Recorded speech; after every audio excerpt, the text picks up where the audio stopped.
এবার সময় এসেছে আরো বেশি দেবার আমাদের এপিক গ্র্যান্ড ফিনালে নেইমারের সাথে, যার জন্য তোমরা সবাই এতক্ষণ অপেক্ষা করছিলে। বিশ্বের অন্যতম সেরা ফুটবল প্লেয়ার নেইমার, একজন ইন্টারন্যাশনাল ফুটবল সুপারস্টার, 28টা চ্যাম্পিয়নশিপের বিজেতা, একটা অলিম্পিক গোল্ড মেডেল, আর এছাড়াও ব্রাজিলের সর্বকালের সব থেকে বেশি গোলদাতা। সে কম্পিট করবে একজন সাধারণ প্লেয়ার হিগোরের সাথে, আর ওরা কম্পিট করবে $5 লাখ জন্য। যদি তুমি যেত, এই টাকাটা শুধু তোমার ব্যাংক অ্যাকাউন্টে যাবে, কিন্তু নেইমার জিতলে ওর বেছে নেওয়া যে কোনো চ্যারিটিতে আমি টাকাটা দেবো। বুঝে গেছো? হ্যাঁ বুঝেছি। আমায় ক্ষমা করো, তুমি হেরে যাবে। আরে নেইমার বলছে তুমি হেরে যাবে, তোমার কি এটাই মনে হয়? একদমই না। ঠিক আছে, নেইমার এটা দেখে ভয় পাবে না। ওয়াও, ঠিক আছে। প্রতিবারের মতোই এই গেমের নিয়ম খুবই সহজ।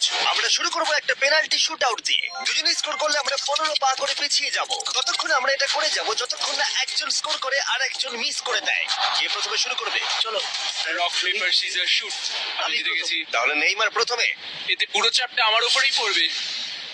Easy easy. ঠিক আছে, আমরা দেখলাম দুজনে স্কোর করলো, কিন্তু এবার আমরা 15 পা পিছিয়ে যাব। ও নেইমার এবার সিরিয়াস হচ্ছে। তোমার এবার ভয় পাওয়া উচিত, ও কিন্তু জুতোর ফিতে বাঁধলো। প্রথম 4টে শট নেইমারের মতো বিখ্যাত ফুটবলার কখনোই মিস করতে পারে না। এতক্ষণ পর্যন্ত দুজনেই খুব সহজেই মারছে। 5 নম্বর শট থেকে নেইমারের সাথে সাধারণ প্লেয়ারের পার্থক্য বোঝা যাচ্ছিল।